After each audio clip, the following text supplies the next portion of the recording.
উনি যথার্থ বলেছেন, যোগ্য লোকদেরকে যোগ্য জায়গায় স্পেস করে দেওয়া দরকার। কিন্তু একটা কথা আছে যে বৃক্ষ তোমার পরিচয় কি, ফলে আমার পরিচয়। দিনটা কেমন যাবে, মর্নিং শোজ দ্য ডে। সরকারের 2 মাসের যে সমস্ত কার্যকলাপ বেসিক জায়গাগুলোতে হাত দেওয়া হয়েছে, প্রত্যেকটা জায়গায় জনগণের আকাঙ্ক্ষার বিপক্ষে চলে গেছে। বাংলাদেশ ব্যাংকের মতো, আমি বেসিক জায়গা বলেছি, আমি কোনো কার্ড এগুলো বলিনি, নীতিগত যে জায়গাগুলো, বাংলাদেশ ব্যাংকের মতো সেন্ট্রাল ব্যাংকের গভর্নর নিয়োগের ক্ষেত্রে যে কাজটা করা হয়েছে এবং সাবেক গভর্নরকে বিদায় দেওয়ার যে পদ্ধতি অনুসরণ করা হয়েছে, জাতি এটা দেখেছে। এখান থেকে শুরু করে আমি বারবার এগুলার মেনশন করতে যাচ্ছি না। এ পর্যন্ত যে সমস্ত জায়গায় পরিবর্তন এসেছে সেগুলা জনগণ এবং ডেমোক্রেসি কোনোটাই সাপোর্ট করে না। এমনকি খেলার মাঠটা পর্যন্ত আমরা উন্মুক্ত রাখতে পারলাম না, ওখানেও গিয়ে আমরা ঝাঁপাইয়ে পড়লাম।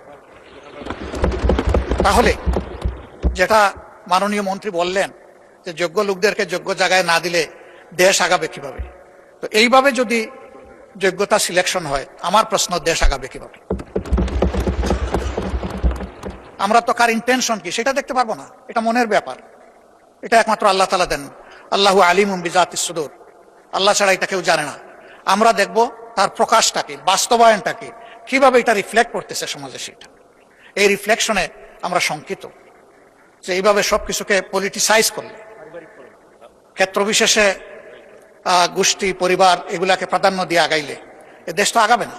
আমরা তো সবাই মিলে চাই যে দেশটা এগিয়ে যাক, এ পর্যন্ত সেরকম দৃশ্যমান কোনো কিছু আমাদের কাছে নেই।